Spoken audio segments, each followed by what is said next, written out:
भगवान की, देवादिदेव श्री आदिनाथ भगवान की, देवादिदेव श्री मृषभनाथ भगवान की, परम पूज्य गुरु नाम गुरुदेव आचार्य श्री विमल सागर जी महामुनिराज की, परम पूज्य गुरु नाम गुरुदेव आचार्य श्री सन्मति सागर जी महामुनिराज की, परम पूज्य बुंदेलखंड के ब्रह्माचार्य सूर्य गच्छाचार्य उपरो शोणाचार्य गणाचार्य गुरुदेव श्री विराट सागर जी महामुनिराज की, अहिंसामय विश्व धर्म की, उत्तम तप धर्म की, परम पूज्य आदिकाल श्री माता जी की, आदिकाल संघ की। बंधु, सम्य दर्शन के निराकार, सम्य ज्ञान के मूलाधार, सम्य चारित्र के श्रेष्ठ आचार्य स्वरूप परम श्रद्धेय परमाराध्य पूज्य गुरुदेव से जो कुछ भी पर्युषण पर्व के बारे में सुना जाना और आत्मसात करने की कोशिश की, उसी को हम देने का प्रयास कर रहे हैं।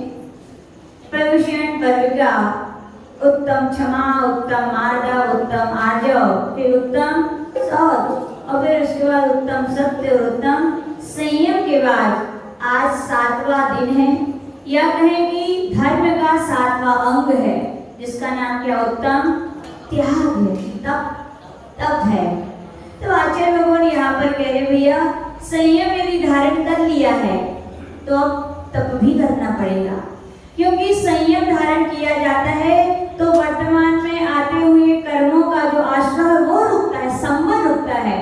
लेकिन कोई नाव है, मान लीजिए आप नाव से पार हो रहे हैं, आपके लिए ज्ञात हो गया कि छिद्र में से पानी आ रहा है और आपने पानी को, छिद्र को क्या कर दिया, बंद कर दिया, तो क्या इतने से ही क्या नाव पार हो जाएगी? क्या करना पड़ेगा? जो पानी भर गया है, क्योंकि पानी भर गया है, पानी भरने से नाव का वजन बढ़ गया है, और वजनदार वस्तु क्या होती है, पार होती है कि डूब जाती है? डूब जाती है। तो आचार्य भगवान कह रहे हैं कि आपने संयम धारण किया है, छेद तो बंद कर लिया है, लेकिन आप डूबना नहीं चाहते, आप तो क्या होना चाहते हैं, पार होना चाहते हैं। तो आचार्य भगवान कह रहे हैं पूर्व मध्य कर्मों की यदि निर्जरा करनी है तो क्या करना पड़ेगा, तप करना पड़ेगा। तप यानी क्या? तप में दो शब्द है, ता और पा। जो संसार से तार दे, जो संसार से पार कर दे, उसे क्या कहते हैं, तप कहते हैं। तप्यते इति तपः, या कहे इच्छाओं में निरोध करने का नाम तप है, या कहे कर्मों के क्षय के लिए जो किया जाता है वो तप है। या आचार्य कुंद महाराज वार्षाणोपेक्षा ग्रंथ में कह रहे हैं कि भैया स्वाध्याय और ध्यान के बल से जो आत्मा में कषाय हैं, जो इंद्रियों के विषयों से आत्मा मलिन हो रही है, उनके लिए क्या करना, उनके निग्रह करके और आत्म भावनाओं में लीन हो जाने का नाम ही क्या, उत्तम तप धर्म है। पार करे और तार दे। एक नागपुर के आपके महाराष्ट्र की घटना सुनाते हैं। 2004 में पूज्य आचार्य श्री की वहां पर वाजना चल रही थी, और नागपुर किसके लिए फेमस है, उसका दूसरा नाम क्या है, ऑरेंज सिटी। बहुत अच्छे, नारंगी नगरी कहे, ऑरेंज सिटी कहे, और खाली नाम नहीं है, गली गली में संतरे भी मिल जाते हैं। तो वाचना चल रही थी, ग्रीष्मकालीन वाचना थी, और आचार्य श्री वहां पर श्लोक देश ग्रंथ की वाचना कर रहे थे। और जैसी वाचना शुरू हुई उस दिन, और क्या हुआ, गली से एक व्यक्ति टोकरी में संतरे लिए और आवाज लगा रहा था। क्या लगा रहा था, संतरे संतरे संतरे। ऐसी तो दुकान बेची जाता है सामान, जिसकी जो हो उसको सेलिंग करनी है, तो ऐसी।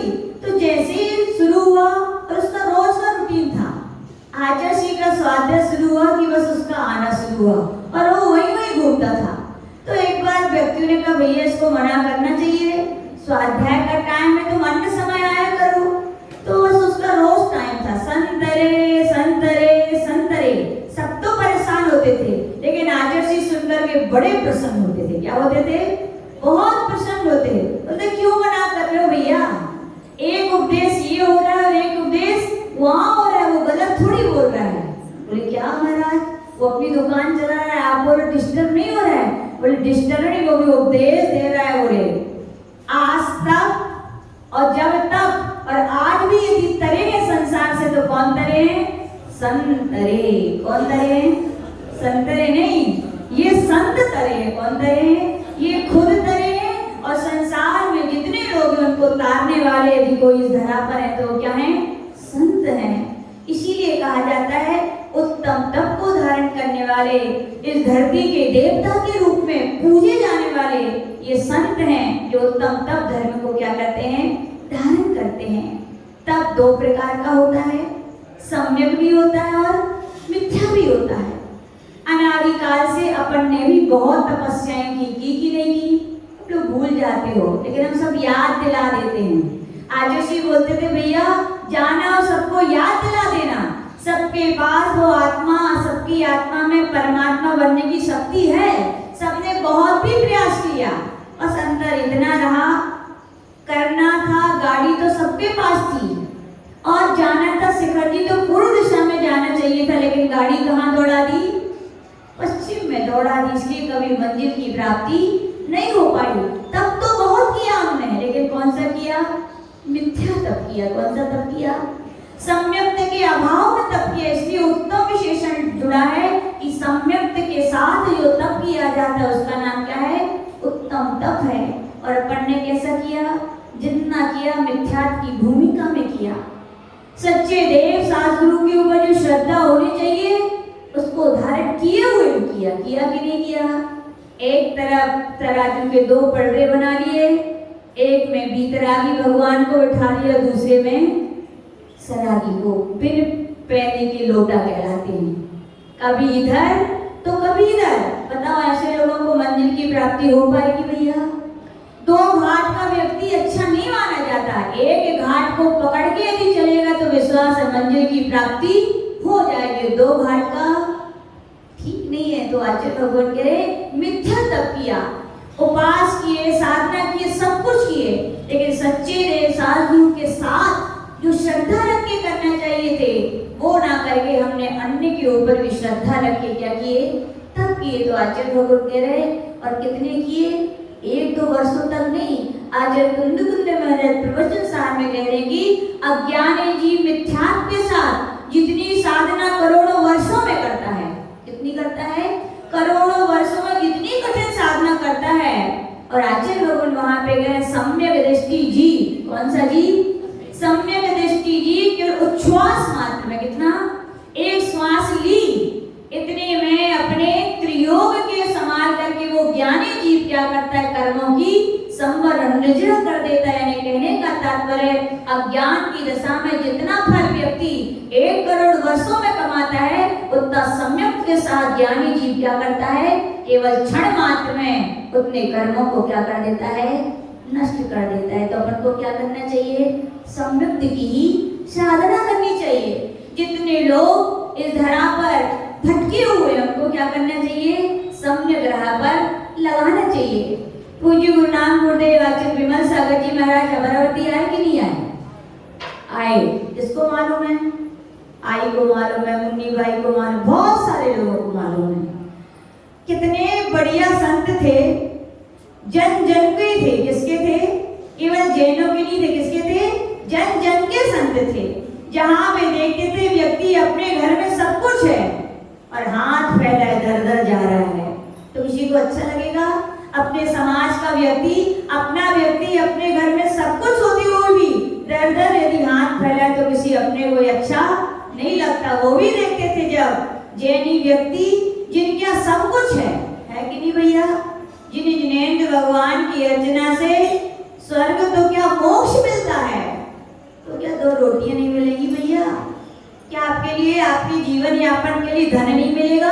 आपके परिवार चलाने के लिए क्या दौलत नहीं मिलेगी? मिलेगी। और वो यही कहते थे भैया मत फिरो दर दर, मत की उत्तमांग श्रीफल को हर किसी के द्वार पे जाके फोड़ो। ये तो उत्तम अंग है तुम्हारे लिए। क्या करो इसके लिए? उत्तम जिनेंद्र भगवान के चरणों में समर्पित कर दो। कुछ मत करो, केवल नमोकार मंत्र की क्या करो? माला करो। देखो क्या नहीं होगा। और उनकी बात जो मानते थे और जिनने मानी है, हम लोग तो हर गांव में जाते हैं, लोग बताते हैं माता जी हम लोग इतने परेशान थे, अन्य जगह दर दर मांगते थे और ना जाने किन किन की पूजन अर्चना करते थे, लेकिन कुछ मिला क्या? नहीं मिला। लेकिन जब विमल बाबा ने कहा कुछ मत करो, भगवान के दर्शन बोले वो दिन है और आज के दिन है। पहले रोडपति थे और आज करोड़पति है। किसकी है ये? सम्यक्ति के साथ देवसास गुरु की भक्ति करने का फल है। तो आचार्य यहाँ भी कह रहे भैया तप करो तो किसके साथ करो? सम्यक्त के साथ करो। सम्यक्त के साथ जो तप करोगे उससे कर्मों की निर्जरा भी होगी, यहाँ पाप रुकेगा, वहां पुण्य की क्या होगी? वर्षा होगी। इतना पुण्य होगा कि आप बटोर नहीं पाओगे। होता है कि नहीं? वो वास्तविकता में सत्य है। फिर भी लोग कहते हैं माता जी हम तो बहुत पूजन करते हैं, बहुत उपवास करते हैं, सब कुछ करते हैं, लेकिन जैसे थे वैसे ही हैं। तो इसमें भगवान की क्या गलती? लोग कहते हैं हमने इसलिए मंदिर जाना छोड़ दिया, पूजन करना छोड़ दिया, अभिषेक करना छोड़ दिया। बोले भगवान कुछ नहीं देते। सत्य है, भगवान कुछ नहीं देते, लेकिन भगवान के चरणों में आकर जो पाप कर्म को छोड़ते हैं तो वो ही पाप कर्म जब छूटते हैं तो वे ही दिन पुण्य में कन्वर्ट हो जाते हैं कि नहीं? हमारे बुरे दिन भी अच्छे में क्या होते हैं? बदल जाते। तो भैया ये अज्ञानता मस्त करना। कई लोग मिलते हैं हम लोगों को, भैया मंदिर क्यों नहीं आते, पूजन क्यों नहीं करते, अभिषेक क्यों नहीं करते? बोले बस इतनी सी बात है, खूब करी लेकिन कुछ नहीं मिला। ये अज्ञानता नहीं है क्या? बोलो अज्ञानता तो है। बताओ कोई फल लगाते हो या बीज पेड़ लगाते हो तुरंत फल आते हैं क्या? बोलो। याद रखना आज आपके यदि अच्छे दिन नहीं है, पूजा भी कर रहे हो, अभिषेक भी कर रहे हो, सब कुछ कर रहे हो, अच्छे दिन नहीं है, तुझे आज की पूजा करने का फल नहीं है। किसका फल है? जो आपने पूर्व भाव में कुछ नहीं किया था उसका फल आज मिल रहा है। लेकिन आज जो कर रहे हो तो उसका फल कब मिलेगा भैया? आगे मिलेगा। ये है सम्यक दर्शन पना। क्या है ये? है सम्यक दृष्टि पना। ये है सम्यक के साथ की गई भगवान की आराधना और पूजा। तो आचार्य भगवान कह रहे कुछ भी करो जीवन में, उपवास करो, तप करो, व्रत करो, लेकिन किसके साथ करो? सम्यक के साथ करो। सम्यक के साथ करते तो जीवन में क्या होती? बहुत बड़ी उपलब्धियां होती हैं। और आचार्य भगवान यहाँ पे कह रहे हैं तप कितने प्रकार का होता है? 2 प्रकार का। कौन कौन सा? अंतरंग और बहिरंग। अंतरंग तप की शुद्धि के लिए बाहर तप चाहिए कि नहीं चाहिए? दूध यदि आपके पास है उसको गर्म करना है तो क्या चाहिए? गैस तो चाहिए। और क्या चाहिए? बर्तन चाहिए। खाली दूध ही को गैस पर डाल देते बागनी और कुछ चाहिए, है ना? तो यदि दूध को तपाना है तो बर्तन चाहिए। तो आचार्य भगवान कह रहे इस आत्मा में जो कसाएं आदि विकार हैं उसको यदि तपाना है, उसको अलग करना है तो शरीर को तो तपाना ही पड़ेगा कि नहीं? पड़ेगा। और शरीर को तपाने मतलब गैस पे जाके मत बैठ जाना भैया। शरीर को तपाने का मतलब है शरीर से साधना करो। याद रखना जितने भी स्वर्णकार हैं उनको पता है स्वर्ण बिना तपे क्या कुंदन बनता है क्या? जितने कुंभकार हैं उन्हें ज्ञात है कच्चा घड़ा बिना पके क्या पक्का बन जाता है क्या? जिनके पास खेती है उनको पता है जितनी भी फसल है जब तक धूप ना लगे तो क्या वे पकती है क्या? जिनके बगीचे उनको पता है बागवान को यदि फलों में धूप ना लगे तो वे पकते नहीं है। और महिलाओं को पता है कढ़ाई में घी यदि कड़क ना हो तो पकवान भी नहीं बनते। यानी तपना क्या है? प्रकृति का नियम है। बिना तपे कोई आत्मा परमात्मा नहीं बन सकती है। तपना जैसे बोलते तपस्या से तपना, वहां कहा गया अग्नि से तपना। किससे तपना? घड़ा तपेगा तो अग्नि से और आत्मा तपेगी तो तप से। आचार्य बोलते थे जैसे अग्नि कभी दीप प्रज्वलन करते हैं तो क्या होता है? दीप प्रज्वलन एक कैंडल होती है, कभी आप उसको ये जलाते हैं तो चाहे ऊपर करना, चाहे तिरछा करना, चाहे आजू करना, चाहे बाजू, लौ कहाँ जाएगी? कहाँ जाएगी बोलो? देखा है कि नहीं? कई लोगों ने देखा ही नहीं होगा बोले माता जी। तो प्रैक्टिकल करके देखना। उस कैंडल को चाहे ऊपर करो, चाहे नीचे करो, चाहे दाएं करो, चाहे बाएं, कहाँ जाएगी उसकी लौ? ऊपर जाती है। तो आचार्य भगवान कह रहे हैं जैसे अग्नि की लौ का स्वभाव ऊर्ध्वगामी में ऊपर की लौ ले जाती है, ऐसी आत्मा का स्वभाव भी क्या भैया? ऊर्ध्वगमन है। और तप उस ऊर्ध्वगमन स्वभाव की प्राप्ति में क्या है? हेतु है। इसके तप करना ही चाहिए। तीर्थंकर भगवंतों ने भी दीक्षा ले ली तो क्या मोक्ष हो गया? दीक्षा लेने के बाद वर्षों वर्ष तप किया, तब जाके उनके लिए केवल ज्ञान और मोक्ष की प्राप्ति हुई। तो दो प्रकार के तप तो आचार्य भगवान करे। आत्मा की अंतरंग शुद्धि के लिए बहिरंग तप करना भी क्या है? आवश्यक है। कौन कौन से होते हैं तप? पहला अनशन। क्या होता है? अनशन का अर्थ क्या होता है? उपवास। पानी पी लिया, उपवास हो गया। हा? चाय पी ली, बोले उपवास कर रहे हैं, बोले क्या पीगे? चाय पीगे। ओहो, उपवास चलते हैं, बोले बस माता जी कुछ नहीं, 2 गिलास दूध, इतने से काजू, इतनी सी किशमिश, बस और कुछ भी खा लो। और श्रीमती जी जबरदस्ती 2-4 केला दे देती है, पीका चाहत हो रही है। ये उपवास है क्या? नहीं। उपवास का अर्थ है चारों प्रकार के भोजन का त्याग। जल भी आ गया उसमें, इसका नाम क्या है? अनशन। इसका नाम है उपवास। और आपने जल भी ले लिया तो क्या हो गया? अनुपवास हो गया। क्या हो गया? एक आसन हो गया। कौन सा वाला? जल वाला। एक अनुपवास का फिर भी ठीक है, लेकिन आचार्य जी कहते थे जो जितना करता है करने दो, नहीं करने से तो अच्छा है। 10 बार 15 बार खाते उससे तो अच्छा है भैया, कम से कम दूध पानी लेके वे 10 दिन निकाल तो रहे। तो इनको पर उपवास नहीं कहते, इसको साधना कह सकते हैं। क्या कह सकते हैं? ये 10 लक्षण में, इनके पर्वों में इनने इस प्रकार के 10 दिनों तक क्या की? साधना की। लेकिन उपवास कहलाएंगे क्या? उपवास तो क्या होता है? चारों प्रकार के जल का त्याग, उसी का नाम क्या है? उपवास। दूसरा कौन सा तप होता है? कौन सा होता है? अरे उनोदर। कौन सा होता है? उनोदर। ऊन यानी कम, उदर यानी पेट, पेट से यानी भूख से कुछ क्या करना? कम खाने का नाम क्या है? उनोदर है। क्या करते हैं लोग? जब पेट बढ़ता है, मोटे हो जाते हैं, तो क्या डॉक्टर बोलते दौड़ लगाओ, और हमारे आचार्य भगवान के दौड़ मत लगाओ, खाना कम कर दो थोड़ा। जो आपके लिए इष्ट हैं, मनपसंद चीजें हैं, और जो चीजें गरिष्ठ हैं, उनको क्या कर दो? खाना कम कर दो। इसका नाम क्या है? उनोदर। और उनोदर इतना सरल है, आचार्य जी बोलते थे उत्कृष्ट उनोदर का नाम है एक चावल दाने का खा के आ जाना। क्या खा के आ जाना? मुनि महाराज जाते हैं चौके में, और उनके लिए 56 प्रकार के पकवान दिखाए गए, और उन्होंने क्या कर दिया? सब अलग कर दिया। और क्या किया? एक चावल का दाना खाया और आ गए। अब बताओ, अनशन बढ़ा कि उनोदर बढ़ा? बोलो, अनशन बढ़ा कि उनोदर? उनोदर बढ़ा। क्यों बढ़ा? इसलिए बढ़ा, अनशन में तो ना गए, ना देखे, ना कुछ फर्क नहीं पड़ता। लेकिन उनोदर में आप चौके में गए, आपके सामने थालियां आई भर के, कठिन है, सब सामने हो रपन ना खाएं। तो आचार्य भगवान वहां पर कह रहे हैं कि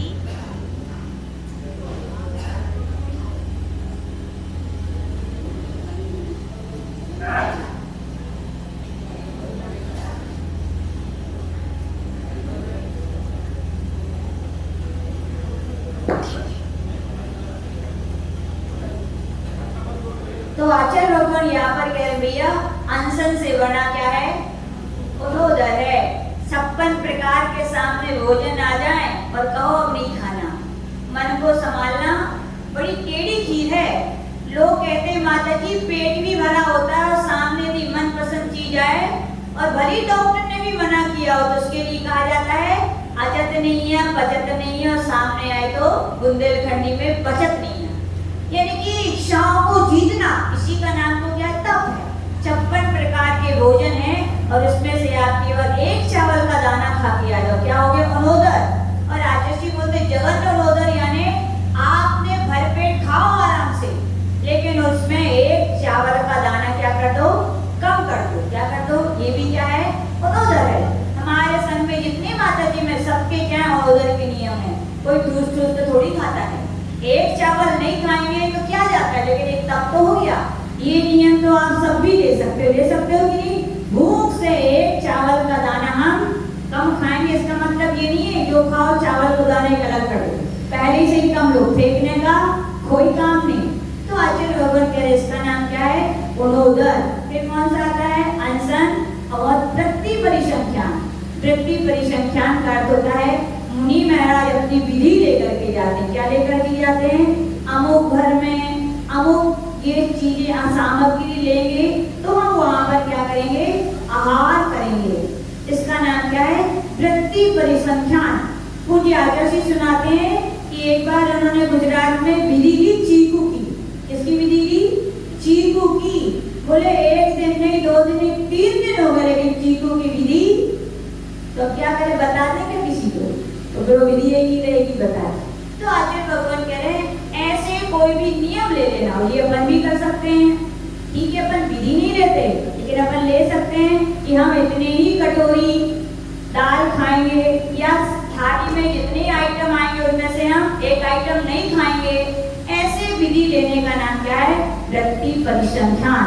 और फिर आता है रस परित्याग। कौन कौन से रस होते हैं?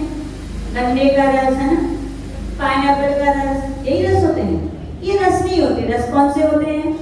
कौन से होते रस? नमक। संडे हो तो नमक मत खाओ, मंडे हो तो हरी मत खाओ, ट्यूसडे हो तो शक्कर मत खाओ। ये सब इस प्रकार से रस का त्याग करना। कई ऐसे भी महाराज होते हैं जिनका जिंदगी भर का नियम होता है कभी भी न शक्कर खाएंगे, न दूध, न मीठा, न तेल, न घी, कुछ नहीं, केवल उबली हुई दाल रोटी सब्जी ही खाएंगे। इसका नाम क्या है? रस परित्याग। और श्रावकों को तो हमें लगता है करना ही चाहिए। क्यों करना चाहिए? यदि आपका ब्लड प्रेशर हाई होता है, डॉक्टर बोलता है नमक नहीं खाने का, तो बोलते हो कि नहीं? और यहाँ धर्म कह रहे भैया, धर्म बोल रहा है, साधु जी बोल रहे हैं कि भैया आपको स्वस्थ रहना है और अपनी आत्मा को स्वस्थ रखना है तो पहले से मत खाओ। तो बोलते नहीं, मन ही नहीं मानता है ना। तो आचार्य भगवान कह रहे नहीं, इस प्रकार से त्याग करने का नाम क्या है? रस परित्याग। फिर कौन सा है? विविक्त शय्यासन। कौन सा शय्यासन? विविक्त शय्यासन का अर्थ होता है एकांत स्थान में जाकर के ध्यान करना, अध्ययन करना, जाप करना। इसका नाम क्या है? विविक्त शय्यासन। जिंदगी भर की दौड़ में कम से कम भैया सबके लिए अपन दौड़ रहे हैं। किसके लिए दौड़ रहे हो? दूसरों के लिए। और यदि अपने लिए समय निकालना है तो क्या करना पड़ेगा? थोड़ा रुकना पड़ेगा, थोड़ा बैठना पड़ेगा। तो आचार्य भगवान कह रहे इसी अपने आत्म चिंतन के लिए, अपने आत्म कल्याण के लिए एकांत स्थान में जाकर ध्यान करना, चिंतन करना, इसी का नाम क्या है? विविक्त शय्यासन। और अंतिम कौन सा है? काय क्लेश। कौन सा है? काय क्लेश यानी शरीर को क्या कर देना? कष्ट देने का। कष्ट देना यानी बाहर से तो शरीर को कष्ट होता है लेकिन अंदर में आकुलता व्याकुलता नहीं होनी चाहिए। इस धरा पर कितने बड़े बड़े मुनि महाराज हुए जिन्होंने कठिन कठिन साधनाएं की। अपने यहाँ पर कहा जाता है 3 प्रकार के योग होते हैं। कितने प्रकार के योग होते हैं? कौन कौन से होते हैं? बस यही मालूम, मन योग, वचन योग, काया योग। इसके अलावा भी योगी जनों के 3 योग होते हैं। एक का नाम है वर्षा योग। कौन सा योग है? इसको कहते हैं वृक्ष मूल योग। यानी कि मुनि महाराज 4 महीने के लिए पेड़ के नीचे बैठ कर के क्या करते हैं? साधना करते हैं। 4 महीने तो उपवास करते हैं और 4 महीने तक पानी बरसता है फिर भी वो अपने स्थान पर बैठे रहते हैं। और पानी बरसने के साथ साथ सांप, बिच्छू, चींटियां वगैरह सब उनके शरीर पर रेंगते हैं, फिर भी वो आराम से साधना काटते हैं। फिर भी वो अपने क्या करते हैं? आत्म साधना में लीन रहते हैं। इसका नाम क्या है? काय क्लेश। फिर कहा जाता है अभ्रावकाश योग आता है। ठंडी के दिनों में भी मुनि महाराज नदी के किनारे या जहाँ पर चौराहा है उसके बीच में बैठकर चाहे रात हो चाहे दिन हो क्या करते हैं? साधना करते हैं। जब आप लोग क्या होता है? रजाइयां ओढ़कर पूरे कोट शूज पता नहीं कितने सारे कपड़े पहनकर अपने घर में बैठते हो। मुनि महाराज कहाँ बैठते हैं?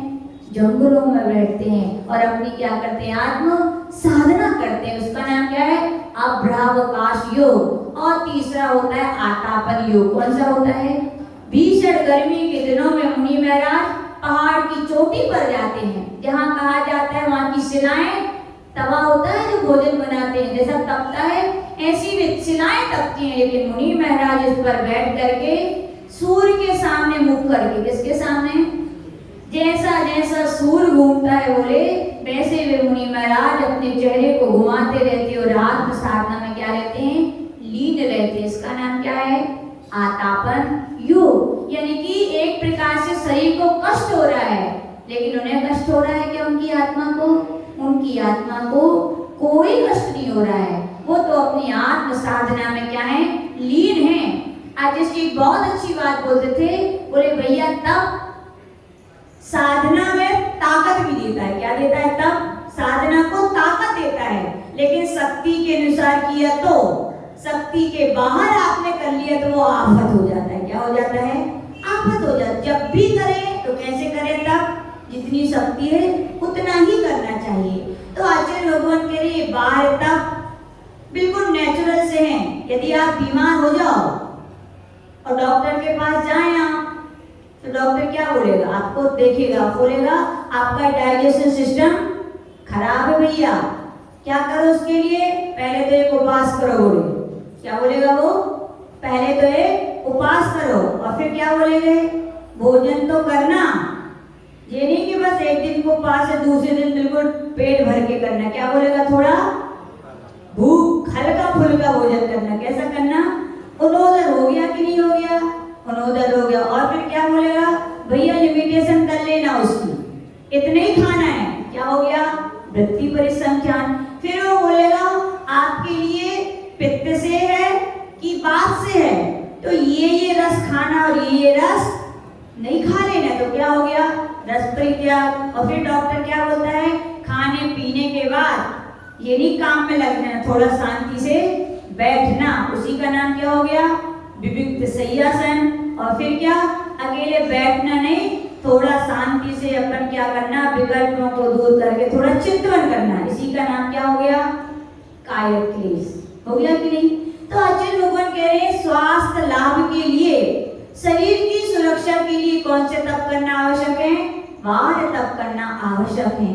जब बाहर शरीर की सुरक्षा के लिए बाहर तप करना आवश्यक है, तो गुरुदेव बोलते थे भैया ये आत्मा भी तो है, आत्मा की सुरक्षा के लिए यदि करने पड़ेंगे तो कौन से तप करने पड़ेंगे?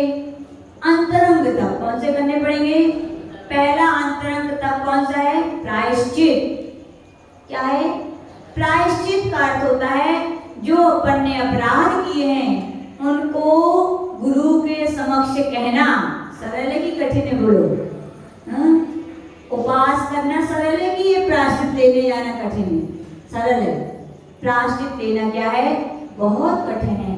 जिसको अपने गुरु के ऊपर अनन्य श्रद्धा भक्ति होती है, जिसको अपने आत्म कल्याण के प्रति जागरूकता होती है, जिसके लिए अपनी आत्मा को निर्मल बनाने की लगन रहती है, प्रयास रहता है, उत्साह रहता है, उनमें ही इतनी ताकत होती है कि अपनी गलती में स्वयं जाके कहें। महाराजों के नाम के पीछे क्या लगा होता है? क्या लगा होता है पंकज भैया? और जोर से बोल तो सब लोग सुन लें। क्या लगा रहता है? सागर। यूं ही लगा दिया कि पसंद आ गया था?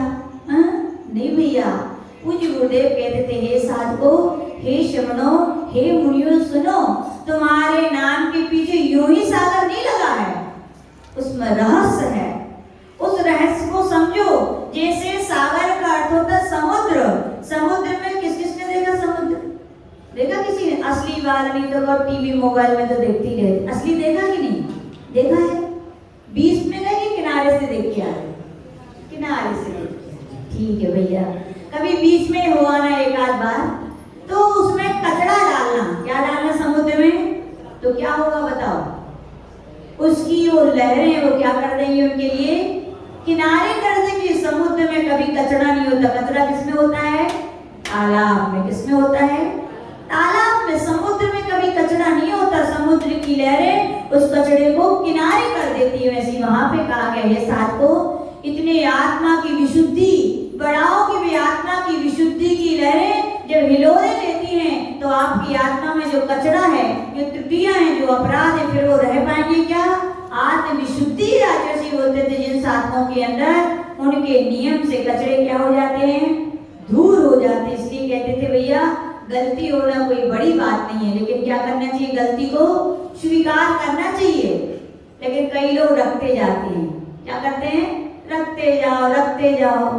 रखने से फायदा होगा कि घाटा होगा, बोलो। हाँ, जैसे एक कोई कांटा, और हमारे यहाँ कहा जाता है वो चावल का एक कांटा होता है, कौन सा मैं नाम तो भूल जाते हैं हमेशा उसको, तो वो यदि अपने कपड़ों में चुभ जाए, किसमें चुभ जाए, क्या, अब जो भी है आपके धान में का तो उसको बोलते क्या हो, हाँ है तो वो धान का ही, लेकिन हम लोग यहाँ कुछ और बोला जाता है उसको। वो यदि चुभ जाए आपकी धोखे से कपड़े में भी, तो बताओ आपको बैठने देगा क्या वो, ऐसे हो गए फिर ऐसे हो गए, पता नहीं कितना डांस कर लोगे आप बैठे बैठे। जब तक वो कांटा चुभा है तब तक आप शांति से बैठ नहीं सकते। आप बाहर से हंस सकते हो 4 लोगों के बीच में, लेकिन जो प्रसन्नता आंतरिक होनी चाहिए वो रहेगी क्या, नहीं रहती। तो आज जैसे होते भैया ये साथ को रख लो अपने हृदय में, मत बताओ किसी को, लेकिन ध्यान रखना साधना का नाम केवल एक टाइम भोजन करना, पिच्छी कमंडल लेना नहीं है। साधना करते आत्मविशुद्धि होना, और बुराइयां अपराध आपके अंदर है वो कांटा है, जब जहां जहां बैठोगे वो आपके लिए शांति से बैठने नहीं देगा। साधना से जो आपके लिए उपलब्धियां, जो प्रसन्नता होनी चाहिए वो आपके अंदर हो पाएगी क्या, नहीं हो पाएगी। तो आचार्य बोलते थे भैया निकाल दो उनको। गृहस्थ मान लो किसी के घर में चूहा का स्वर्गवास हो जाए, क्या हो जाए, तो क्या करोगे आप लोग, छिपा दोगे क्या, हैं? कौन बताए, मेहमान आए हैं निकाले नहीं, कोई कहा कहे, ऐसे करते हो, क्या करते हो, तुरंत उसके लिए निकाल के अलग करते हो। क्यों करते हो, मरने पर ही इतनी दुर्गंध है, और जब सड़ जाएगा तो दुर्गंधी से हमारा घर भर जाएगा, बीमारियां रोग बढ़ जाएंगी। वैसे कहा गया है साथ को, ये गंदगी है, जितनी रखोगे उतनी सड़न होगी, जितनी सड़न होगी उतनी आत्मविशुद्धि साधना आपकी क्या हो जाएगी, समाप्त हो जाएगी।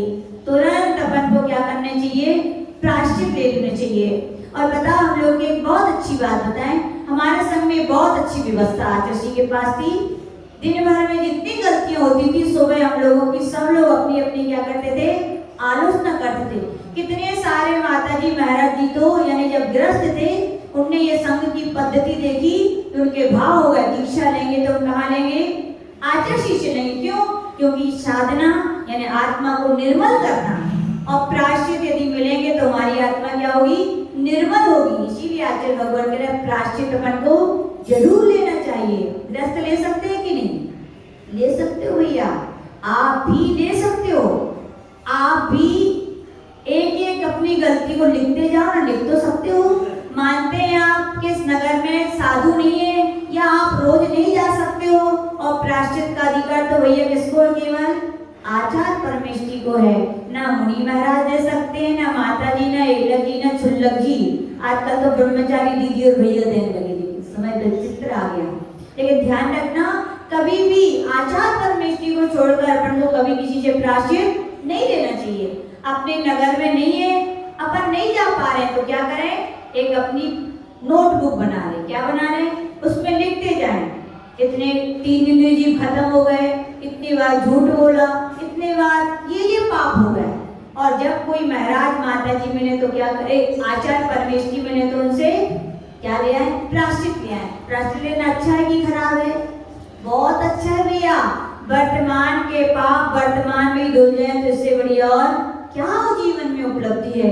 तो आचार्य जी बोलते थे भैया प्रायश्चित लेना भी बहुत बड़ी ताकत का काम है। क्या है, बहुत बड़ी हिम्मत का काम है। उपास करना तो सरल है, लेकिन प्रायश्चित लेना, अपनी गलतियों को खुद बताना।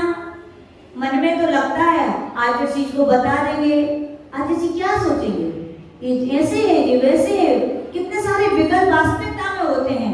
लेकिन जब लगता है भैया हम तो आत्म शुद्धि के लिए आए हैं, गुरु कुछ भी सोचें लेकिन हम तो अपनी गलती कहेंगे ही। और गुरुजन भी आप परिश्रावी गुण के धारी होते हैं। जैसे तवे पर पानी डालो तो तवा क्या करता है, पानी को सोख लेता है, वैसे गुरुजन का एक गुण होता है। कितनी भी शिष्य जाके गलतियां बताते तो वे अपने हृदय में क्या है, सोख लेते हैं, कभी किसी के सामने प्रकट नहीं करते। और हम लोग को भी लगता था अपनी गलती बताएंगे तो आचार्य नाराज होंगे, पता नहीं पहले जैसा प्रेम नहीं देंगे, लेकिन हम लोग ने एहसास किया जितनी हम लोगों ने अपनी गलतियां बताई उतना क्या मिला है, ज्यादा प्रेम और वात्सल्य मिला, विश्वास मिला।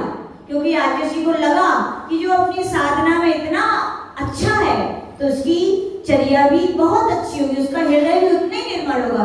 तो आचार्य जी से क्या बहुत प्रेम और वात्सल्य मिलता है।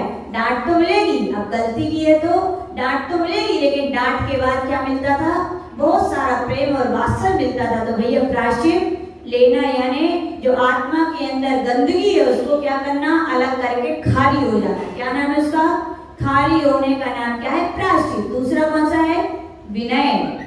अब खाली हो गए हो तो क्या खाली मोक्ष मिल जाएगा क्या, तो भरना तो पड़ेगा। किससे भरोगे, ज्ञान से, सम्यक दर्शन से, चारित्र से और तप से। 4 प्रकार की विनय होती है, इनसे आप भर जाओ। यानी जब भी मिले उनके प्रति झुको भैया, सम्यक दृष्टि जितने मिले उनके प्रति झुको, चारित्रधारी मिले उनके आगे झुको, तपधारी मिले तो उनके आगे क्या करो, झुको। तो इसका नाम क्या है, विनय है। सरल है क्या झुकना, बहुत कठिन होता है। जिससे बनती ना हो उससे कहो झुको इनके सामने, बहुत कठिन है। आचार्य भगवान कह रहे हैं कि विनय दूसरों के सामने झुकना, लेकिन झुकने में भी अंतर होता है। एक झुकना पड़ा स्वार्थ के लिए तो फिर गधे को भी बना लो, वो झुकना नहीं है। ये तो अपन जो खाली हो गए, अब क्या हमें भरना है, उस सम्यक दर्शन से भरना है, उस सम्यक ज्ञान से भरना है, सम्यक चारित्र से, सम्यक तप से भरना है। तो ये जिनके पास है तो हम उनके पास क्या होते हैं, झुकते हैं।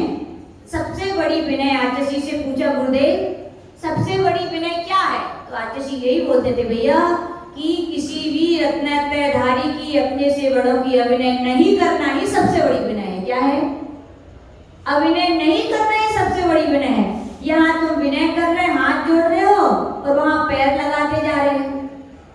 यहाँ पैर छूने के लिए आगे बढ़े, वहां धक्का लग रहा है महाराज को। विनय हुई कि अभिनय, बोलो।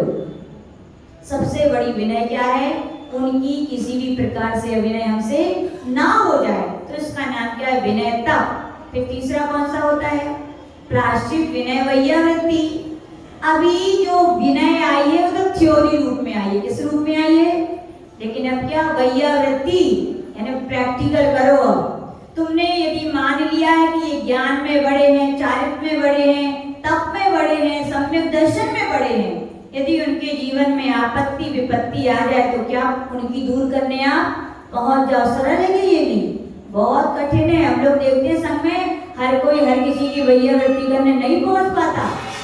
जब मन की निर्मलता होती है या कहें उनके प्रति हमारा अनुराग भक्ति होती है, जब उनको अपने से अच्छा मानते हैं तो हमारे भाव होते चलो उनकी वैयावृत्ति कर रहे हैं। और लगता है अरे जैसी हमारी दीक्षा वैसी उनकी दीक्षा, जैसे हमने एक आसन करते वो एक आसन करते, वो साधना करते तो हम करते, हम क्यों करें उनकी वैयावृत्ति, हो सकते हैं ऐसे भाव। तो आचार्य भगवान कह रहे प्रैक्टिकल में जब गुणों में अनुराग हुआ है, आपके अंदर वास्तविकता में विनय आई है, तो साधकों के ऊपर कष्ट आए तो उनके ऊपर क्या करो, दूर करने के लिए पहुंचो। आचार्य जी ने पूछा भगवान सबसे बड़ी वैयावृत्ति क्या है, तो आचार्य जी ने यही बोला था सबसे बड़ी वैयावृत्ति है रोज भगवान से प्रार्थना करना। 2.5 दिन में जितने भी महाराज, जितने भी माता जी, हेलक जी, छुल्लक जी हैं, सब उनकी साधना में किसी प्रकार की बाधा ही ना आए, सब निरोग रहे, सब स्वस्थ रहे, वो भी सबसे बड़ी वैयावृत्ति की नहीं हुई है भैया। इसका मतलब ये नहीं है कि साधु नगर में अपन घर में बैठे रहे, हम तो घर ही से कह लेते हैं माता जी स्वच्छ रहे, माता जी अच्छी रहे, माता जी निवृत्त। यदि आप नहीं पहुंच पा रहे हो तो ऐसी भावनाएं आपकी सार्थक है। उद्गांव की एक बात बताते हैं, पूज्य गुरुदेव का चतुर्मास पूजा सन्मति सागर जी के साथ चल रहा था। कम से कम हम लोग 83 पिछी थे, 83 इतना बड़ा संघ था। और बड़े आचार्य जी का भी पूरा संघ, पूज्य गुरुदेव का भी पूरा संघ था।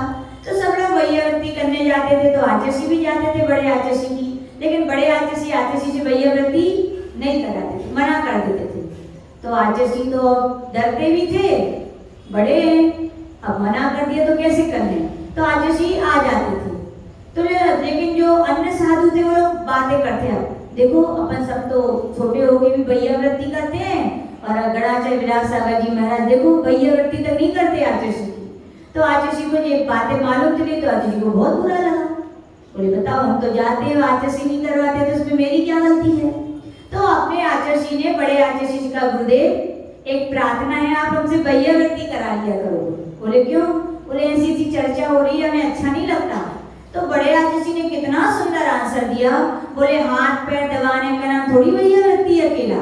बोले उन लोगों से जाके बोल देना, बोले मैं कमरे में बैठे बैठे जाप फेरता हूँ, मेरे गुरुदेव स्वस्थ रहे, मेरे गुरुदेव पे कोई प्रकार की बाधाएं ना आए। यही सबसे बड़ी गलती है।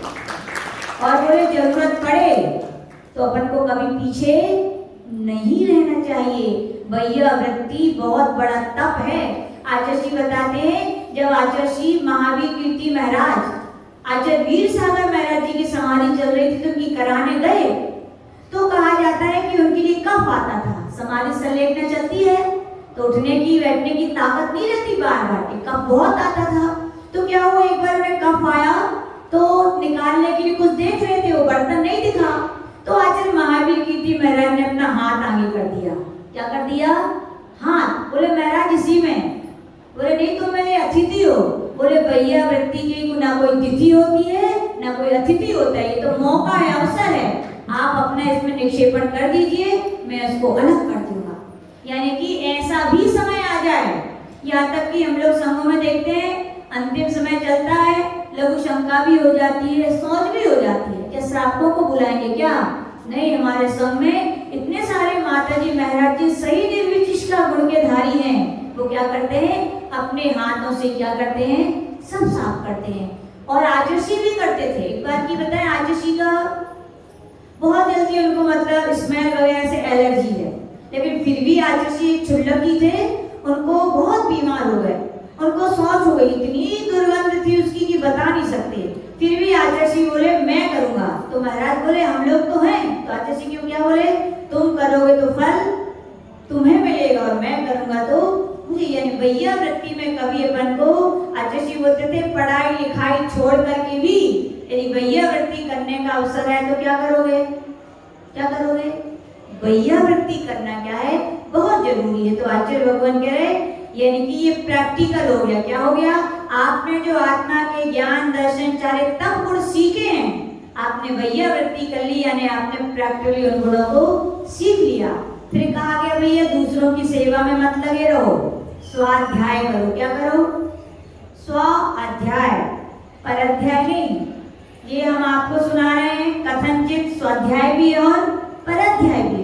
दूसरों को सुनाने के लिए, दूसरों को समझाने के लिए नहीं पढ़ा जाता, इसलिए पढ़ा जाता है स्वयं के लिए। और आचर्षी होते थे जो स्वयं के लिए पढ़ने के लिए अध्ययन करते हैं, उन्हें कभी प्रवचन की तैयारी नहीं करनी पड़ती, उन्हें कभी किसी दूसरों को समझाने की तैयारी नहीं करनी पड़ती। क्यों? जो स्वयं को ही समझाने में लगे हैं, दूसरों को समझाने का मौका आ जाए तो वो तो सहजता से समझा देंगे। तो आचार्य भगवान कह रहे भैया स्वाध्याय भी कीजिए। क्या कीजिए? स्वाध्याय करोगे। स्वाध्याय सबसे बड़ा तप है। मन और इंद्रियों को रोकना का सबसे सरल तरीका क्या है? अपनी पढ़ाई में लग जाइए, तो उसका नाम क्या? स्वाध्याय। फिर आचार्य भगवान कह रहे व्युत्सर्ग। अब आपने जान लिया है आत्मा मेरी नहीं, मेरी और शरीर मेरा नहीं है, तो बैठो आसन लगा के। मच्छर क्या, शेर भी आ जाए तो हिलना अब नहीं चाहिए। शेर आएगा तो क्या होगा बताओ, क्या होगा? लोखंडे जी, राजेश भैया, महाराज ध्यान साधना कर रहे हैं और शेर आ गया हो तो क्या होगा? अरे कछु नहीं होगा, जो करेगा अब शेर ही को करना है वही करेगा। महाराज तो अपनी समता में लीन रहेंगे। तो इसका नाम क्या? व्युत्सर्ग। शरीर से ममत्व को हटा दिया, जो आत्मा की और शरीर की बातों को, वेद विज्ञान की बातों को सीखा था, पढ़ा था, अब प्रैक्टिकल का समय है, आप तैयार हो जाओ। और कहा गया यदि आप अपने शरीर को स्थिर करना सीख गए हैं तो अब ध्यान कीजिए। क्या कीजिए? अंतिम ध्यान कीजिए। बिना ध्यान के कभी मोक्ष हो सकता है क्या? ज्ञान कारण है, लेकिन ध्यान क्या है? साक्षात कारण है। ध्यान के बिना कभी आत्मा की सिद्धि नहीं हो सकती। तो यहाँ पर इसीलिए कहा गया भैया आत्मा की सिद्धि के लिए या आत्मा की शुद्धि के लिए तप करना क्या है, बहुत जरूरी है। लेकिन आचार्य जी बोलते थे जो प्रसिद्धि के लिए करते हैं, किसके लिए करते हैं, तप साधना प्रसिद्धि के लिए नहीं, किसके लिए की जाती है, आत्म सिद्धि के लिए। आचार्य जी बोलते थे जो आत्म सिद्धि के लिए साधना करते हैं उनके लिए एक दो नहीं 64 विद्याएं सिद्ध हो जाती है। होती है कि नहीं होती, होती है। तो आचार्य भगवान करे तप साधना पर को इस प्रकार से करनी चाहिए। तप के बारे में आचार्य जी बोलते थे इच्छा निरोधा तपा। अब आज देख लिया घर में दूध नहीं है, बोले आज दूध का त्याग, ये त्याग है क्या, नहीं। घर में रसगुल्ला बनी हो, रसमलाई बनी हो, रबड़ी बासुंदी बनी हो और फिर कहो आज हमारा दूध के आइटम का ये है तप। महिलाएं बड़ी होशियार होती है, माता जी शुद्ध दूध मिलना नहीं है, शुद्ध घी मिलना नहीं है, त्याग ठीक है कुछ है, लेकिन वास्तविकता में ये जो सामने चीजें उसको नहीं खाने का नाम क्या, इच्छाओं का निरोध करना। आज ये घटना सुनाते थे, वो मुनि थे भावनगर में थे, तो 10 लक्षणी पर्व चल रहे थे, तो आचार्य जी बता रहे थे मेरा हरि का त्याग था। तो मैं चौके में पहुंचा तो उन्होंने थाली दिखाई और नींबू की कड़ी, इसकी कड़ी। तो आचार्य जी का उठा उसको, बोले नहीं नहीं महाराज उसको तो अपन ले सकते हैं। बोले क्यों, नींबू तो हटा। बोले नहीं वो सूखो वालो है। बोले सूखो नींबू कैसे होते, तो बोले कैसे कड़ी बनी। तो जो वहाँ की सेठानी थी उन्होंने बताई। बोले महाराज क्या बताएं, ये सेठ जी से बड़े परेशान हैं। बोले बिना कड़ी के तो वे रोटी उनकी उतरती नहीं है नीचे। तो वे 10 लक्षण में हरी नहीं खाते लेकिन कड़ी तो चाहिए उन्हें काहे की। तो उनसे पूछे कैसे बनी, तो बोले कचुनी महाराज रस हटो और कोई कपड़ा में लेते हैं और कपड़ा को फिर सुखा लेते हैं और जब कड़ी भई तो में पानी डाल के धो देते हैं। बोले हटा हटा हटा, तो ये कड़ी है। तो आचार्य भगवान कह रहे तप क्या है, इच्छा निरोधा तपा। इच्छाओं का निरोध, खाली खाना पूर्ति का नाम तप नहीं है। अब शक्कर का त्याग है तो मुनक्का की व्यवस्था कर दियो, नमक का त्याग है तो वो क्या आता है एक आइटम खार, वो खार टाइप का था ना वो, हाँ जवा खार की व्यवस्था कर दे ना। बोले अरे भैया कहा गया तो खूब अच्छे से खा लो, लेकिन ये सब बहाने मत बनाओ, ये तो छल हो गया। क्योंकि तप किसका नाम है, इच्छा निरोधा तपा। और आचार्य जी बोलते कर्म ख्यातम तप्यतेति तपा। प्रतिस्पर्धा में इन्होंने 10 किए थे अगले बार, इस बार मैं भी 10 करूंगा, चाहे फिर तप की जगह आफत आ गया, हॉस्पिटल जाना पड़ा। तो आचार्य जी बोलते प्रतिस्पर्धा में आकर तप नहीं, इनका बहुत बड़ा सम्मान हुआ था अगली बार, इस बार तो मैं भी करूंगा तो मेरा क्या होगा, सम्मान होगा। तो सम्मान प्रशंसा के लिए तप नहीं किया था। श्रीमान जी से कही थी ये साड़ी लाइयो, वे नहीं लाए। आज का उपास जब तक साड़ी नहीं आएगी। तप है क्या ये, क्रोध में आकर के तप नहीं किया जाता। हम भगवान बहुत बीमार हैं, हम जो उपास कर रहे हैं हमारा स्वास्थ्य ठीक हो जाए, तप है क्या कोई। लौकिक प्रयोजन को लेकर के जो कुछ भी किया जाता है आचार्य भगवान कह रहे वो तप नहीं है। और अपन ने आचार्य भगवान कह रहे हैं हम संसार में आज तक क्यों है, तो आचार्य जी यही बोलते थे भैया अपन ने तप नहीं किया। क्या किया महिलाओं ने, मेकअप किया। क्या किया, मेकअप ही तो किया नहीं किया। आचार्य जी लोग सोचते हैं मेकअप करने से सुंदर होंगे, है ना, लेकिन गुरुदेव बोलते थे तप करने से सुंदरता आती। किससे आती है, सत्य है ये बात। हम किसी का नाम नहीं बता रहे, हमारे संग में एक माता जी थी, जब दीक्षा हुई थी बहुत सांवला कलर था, और अब कोई कह भी नहीं सकता उनकी पहले की फोटो मिलाकर अपनी वो ही है। क्या है, तप साधना से जहाँ कर्म की कालिमा धुल सकती है वहाँ के चेहरे के कलर के चेंज नहीं होंगे, जरूर होंगे। तो आचार्य भगवान यहाँ पे कह रहे मेकअप नहीं क्या करना चाहिए, तब। माया की बड़ी माता जी लोग को देखा, आई है ना विशिष्टी माता जी, विभूति माता जी कैसी है, बहुत सुंदर है। तो हम लोग का भिंडर में चतुर्मास चल रहा था, तो वहाँ पे जंगल जाते थे, सफाई करने वाली आती थी, इतना मेकअप करके आती थी हिसाब नहीं। तो वो लेकिन देखती थी कि माता जी लोग तो कुछ नहीं करती हैं, बोले इतनी सुंदर सुंदर है सब। तो उसने पता लगा लिया, बोले माता जी क्या लगाती हैं आखिर में? तो उसने पता नहीं किसी से पता लगा लिया, वो शुद्धि करने की मिट्टी होती है हम लोगों की, बोलता नहीं, हम लोग हाथ धोते हैं उससे। तो उसने पता लगा लिया, अच्छा ये पाउडर लगाती है ये लोग, ऐसे इतनी सुंदर है। तो हम लोग क्या होता है, जंगल के स्थान पर पुड़िया न खाते थे, दूसरे दिन से पुड़िया गायब होना शुरू हो गई, जितनी रख के आए उतनी गायब हो जाए। तो क्या किया जाए? तो वहाँ पे पता लगा कि पुड़िया जा कहाँ रही है, कोई माता जी जाए तो दूसरी बात क्यों तुमने उठाई, तुमने? बोले हम लोग ने नहीं की। बोले कहाँ गई? तो एक दिन हम लोग ने देख लिया, वो जो महारानी जी, अब महारानी तो कह ही नहीं सकते, नहीं तो झगड़े, महारानी जी बोलते थे हम लोग। बोले महारानी जी आई और ले जा रही थी, उनसे पूछा क्यों, क्या करोगे इस पुड़ियों को? बोले यही लगा लगा के तो आप लोग सुंदर भई हो, तो हमने इकट्ठी कर ली, अब यही लगाएंगे जिससे हम सुंदर हो जाएं। तो आज ध्यान रखना भैया, मिट्टी लगाने से कोई सुंदर, मिट्टी में मिट्टी लगा के कोई सुंदर हुआ है क्या? नहीं। जिन्हें भगवान की पूजन अर्चन तपस्या करने से क्या होता है, सुंदरता आती है। देखा महाराजों को, पूज्य आचार्य श्री को, आचार्य विद्यासागर जी महाराज, आचार्य सन्मति सागर जी, आचार्य विमल सागर जी ऐसे चमकते थे जैसे तेल लगाया हो। और आचार्य सन्मति सागर जी का तो लगाने का तेल घी का ही त्याग था, फिर भी काया चमकती थी कि नहीं? अपन सोचते खाने पीने से। बोले कासन मत करो, उपास मत करो, क्यों? चेहरा सूख जाएगा, मुरझा जाएगा, ये हो जाएगा, शरीर दुबला हो जाएगा। और आचार्य जी बोलते थे जितनी भोजन करोगे, जितनी स्निग्धता, 5वां अध्याय पढ़े थे, स्निग्धता होती है तो मैल जमता है कि छूटता है? बोलो जमता है। यानी कि भोजन करते हैं, भोजन में स्निग्धता है, और भोजन में स्निग्धता है तो आचार्य मलिनता आती है, चमक अलग हो जाती है। और भोजन नहीं करो, तपस्या करो तो रूक्षपना आता है, और रूक्षपना आता है तो फिर चमक आती, क्या आती है? तो आचार्य बोलते थे भैया तप करने से क्या होती है, चमक आती है। पूज्य आचार्य सन्मति सागर जी महाराज कितने बड़े तपस्वी थे, शेर निष्क्रिय व्रत किया उन्होंने अपने जीवन में। कौन सा किया? कैसा? एक आहार एक उपास, फिर नहीं सॉरी, एक उपास एक आहार, 2 उपास एक आहार, 3 उपास एक आहार, ऐसे 15 उपास तक ले जाओ। कहाँ ले जाओ? 15 उपास के बाद कितने आहार मिलना है? 1। आचार्य श्री सन्मति सागर जी महाराज ने 15 उपास के बाद जैसे आहार किया, और आहार करते करते उन्हें खून की उल्टी हो गई। क्या हो गई? खून की उल्टी। सब घबरा गए, पूरी समाज घबरा गए, पूरे शिष्य सब लोग घबरा गए। सबने आचार्य जी से कहा आहार के बाद अब आपको उपास नहीं करने देंगे, आपको नहीं करना है।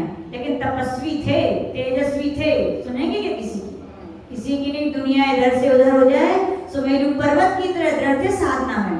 बोले मैं तो नहीं मानूंगा। बोले तो सबने बोल दिया यदि आप नहीं मानोगे, आप उपास करोगे तो क्या? बोले भरत भैया हो, आप करोगे तो हम भी करेंगे, बोले आपके साथ। तो क्या किया? बड़े आचार्य इतने अच्छे मुस्कुराए और आशीर्वाद मिले, तथास्तु। बोले अभी तो हम ही कर रहे थे, अब तुम लोग भी करोगे, अच्छी बात। जैसे उन्होंने तथास्तु का, सब कमरे से भग गए, सब कमरे खाली। और महाराज ने फिर भी एक उल्टी के बाद 15 उपास की, फिर एक आहार, फिर 14, फिर ऐसे महातपस्वी कौन थे? आचार्य श्री सन्मति सागर जी महाराज, जिन्होंने जिंदगी के अपने 30-40 वर्ष तो अन्न नहीं खाया। क्या नहीं खाया? और अपन लोग रात में भी त्याग करने से डरते हैं कि नहीं? 10 लक्षण चल रहे हैं, फिर भी शाम हो रही है, क्या चाहिए? लेकिन फिर भी क्या चाहिए? समझने वाले। इसके बिना अरे कम से कम ये तो देखो रात हो गई भैया, इतना तो करो अपने व्रतों में। फिर भी लोग टी, अरे भैया तपस्वी संतों को देखो, उनका भी तो कोई शरीर है, अपना भी तो कोई है। जब वो इतना अपना मनोबल बना सकते हैं तो अपन 10 दिन के अपना मनोबल नहीं बना सकते क्या? बनाना चाहिए भैया। उन्होंने 30-40 साल अन्न नहीं खाया, और अंतिम समाधि के दिनों में लगभग 10 से 12 साल केवल क्या लिया उन्होंने? छाछ और पानी। क्या लिया? और छाछ पानी भी रोज नहीं लेते थे, एक उपास और एक छाछ पानी। और 10 लक्षण की व्रत आते थे तो 10 निर्जला उपवास करते थे। कैसे करते थे? और एक शाखा के नहीं, तीनों शाखा के अष्टांगा के व्रत आते थे, तीनों शाखा के निर्जला के 8 उपवास करते थे। 8 कहाँ से आई शक्ति? कहने का तात्पर्य शक्ति बाहर से नहीं आती, शक्ति कहाँ है? हमारी आत्मा में है, लेकिन आत्मर्पण को बनाना पड़ता है। आचार्य शांति सागर जी, आचार्य महावीर कीर्ति, आचार्य विमल सागर जी, चाहे पूज्य गुरुदेव जैसे महान संतों ने उस आत्मा की शक्ति को समझा तो उन्होंने इतनी बड़ी बड़ी तपस्याएं कर ली। अभी भी ऐसे ऐसे महाराज माता जी हैं जो 1-1 महीने के उपवास कर लेते। कितने महीने के? एक हमारे संघ में कम से कम 8-10 माता जी लोग, महाराज लोग कुछ 1-1 महीने के उपवास कर लेते, केवल बीच में 4 या 5 दिन जल लेते हैं बस। कहाँ से शक्ति आई? खाने पीने से शक्ति आती है। तो ध्यान रखना, खाने पीने से शक्ति कुछ है, लेकिन सब कुछ है शक्ति तो कहाँ है? अपनी आत्मा में है। और ऐसे तपस्वी संत, कुछ लोगों का सोचना है जितने लोग जितने तपस्वी होते हैं उतनी वे तेज होते कि नहीं? घर घर की लोग बहुएं कहती हमारी वे सासू करती तो बहुत उपवास है, लेकिन जब देखो छू छू छू, ये नहीं करो वो नहीं करो, चिक चिक करती रहती है ना। सही है क्या ये? तपस्वी लोग चिक चिक करते हैं क्या? याद रखो, वे चिक चिक इसलिए नहीं करते कि तपस्वी हैं, उनकी जो मर्यादाएं हैं, उनके जो नियम हैं, उनमें आप बाधक बन रहे हो। और किसी के नियम में बाधक बनोगे तो सहजता है, वो क्या करेंगे? उसके लिए मना करेंगे। आचार्य सन्मति सागर जी के विषय में भी सब लोग बोलते थे बहुत तेज है, बोले बहुत तपस्वी हैं, लेकिन हम लोग बोलते थे तपस्वी हैं ऊपर से, लेकिन अंदर से आचार्य परमेष्ठी हैं। आचार्य परमेष्ठी को संस्कृत में सूर्य बोलते हैं। क्या बोलते हैं? सूर्य, सूरी। सूर्य देखा कि नहीं? सूर्य क्या है? सूर्य गर्म क्यों है? साइंस बोलता है आग का गोला है। अच्छा, आग का गोला है तो बड़े बड़े साइंस के ईंधन डालने जाते हैं क्या गोले में? फालतू बातें हैं। जितना गोला होगा तो उतना ईंधन भी तो चाहिए। कहाँ से लाओगे इतना ईंधन इतने बड़े सूर्य को रोज डालने के लिए? सूर्य कोई आग का गोला नहीं है। आगम कहता है सूर्य के अंदर आतप नाम कर्म का उदय है। क्या है? आतप नाम कर्म का उदय। आचार्य जी बताते थे इसका अर्थ होता है जो मूल में तो ठंडा है, ऐसा है मूल में ठंडा है, लेकिन उसकी जो किरणें निकलती हैं क्या होती हैं? किरणें जब निकलती हैं, विज्ञान अपना धर्म कहता है तीनों लोक में पुद्गल ठसाठस भरा है। जैसे एक पत्थर को एक पत्थर से टकरा तो क्या होता है? गर्माहट, अग्नि आती है। ऐसे कहा जाता है जो किरणें जैसे ही अपने पृथ्वी पर आने के लिए होती है तो बीच में बहुत सारे पुद्गल के स्कंद हैं, वे उनसे टकराती हैं तो वे क्या हो जाती हैं? क्या हो जाती है? गर्म हो जाती है। समझ में आया? सूर्य क्या होता है? मूल में ठंडा, और किरणें कैसी होती हैं? गर्म। ऐसे तपस्वी साधु जन कैसे होते हैं? मूल में तो बहुत ठंडे होते हैं। और हम लोग ने तो साक्षात देखा, हम लोग भी सुनते थे वो बहुत तपस्वी है, गर्म है, तो हम लोग को बहुत डर लगता था। लेकिन उद गांव में हम लोग ने जाकर जो देखा कि दुनिया को क्या वास्तव मिला होगा जो हम लोग के लिए उनसे मिला। तो यानी कि मूल में ठंडे हैं, लेकिन उनका प्रताप क्या है? गर्म है। लेकिन आचार्य जी बोलते थे किरणें भी हर किसी के लिए गर्म नहीं होती हैं। किसके लिए गर्म होती हैं? तो आचार्य जी बताते हैं सूर्य जितना पास में होगा पृथ्वी के, क्या होगा? तो किरणें जल्दी आएंगी कि देरी से आएंगी? जल्दी आएंगी। तो टकराहट ज्यादा होगी कि कम होगी? कम होगी। तो बताओ ठंडक होगी कि गर्मी होगी? ठंडक। दूरी की अपेक्षा तो अपने यहाँ ठंडी गर्मी क्यों होती है पता है? सूर्य की 184 गलियां हैं। कितनी गलियां हैं घूमने की? जब सूर्य अपनी प्रथम गली में होता है, प्रथम गली यानी यहाँ से शुरू हो रही, और ये बढ़ते बढ़ते अपनी 184 गली लास्ट में है। तो सूर्य जब यहाँ है और यहाँ पृथ्वी, यहाँ से यहाँ तक आने में समय कम लगेगा कि ज्यादा? कम। अरे क्या पास में है ना ये पहली गली, तो पहली गली और ये पृथ्वी है, तो कम लगेगा समय की ज्यादा? कम लगेगा ना। कम समय लगा है और पास में होने के कारण कहा जाता है किरणें कम टकराती। तो उन दिनों में क्या होता है अपने यहाँ पर? सूर्य जब पहली गली में होता है तो कहा जाता है पृथ्वी पर ठंडी के दिन होते हैं। किसके दिन होते हैं? और जब सूर्य 184वीं भी गली गर्मी होती है, दूरियां ज्यादा होती तो गर्माहट ज्यादा होती, दूरियां कम होती तो ठंडक ज्यादा होती है, गर्मी नहीं होती। तो आचार्य जी बोलते थे दुनिया के उन्हीं लोगों को साधुओं से डर लगता है, उन्हीं लोगों को साधुओं में गर्माहट होती है जो साधुओं से दूर रहते हैं। कौन रहते हैं? है कि सही बात कि नहीं? जब तक जाओ नहीं तब तक लगता है अरे महाराज जी क्या कहेंगे, माता जी क्या कहेंगी, जाएं कि नहीं जाएं, बात करेंगे कि, कितने सारे विकल्प, डर लगता है। और एक बार हो आओ फिर तो उठने का मन ही नहीं करता। तो कहने का तात्पर्य जितने साधु संतों से ये दूर रहेगा उतने ही उन्हें वे तपस्वी, तेज और पता नहीं क्या क्या अपने मन के विकल्प लोग भरे रहते हैं। और जितने पास आओगे उतना प्रेम, वात्सल्य और ठंडक मिलेगी। तो आचार्य लोग ये कहते थे तपस्वी बनना चाहिए, क्या तपस्या करनी चाहिए। लेकिन आचार्य जी बोलते थे योगियों के लिए तो तपस्या है, लेकिन रागियों की वो क्या हो जाती है? समस्या।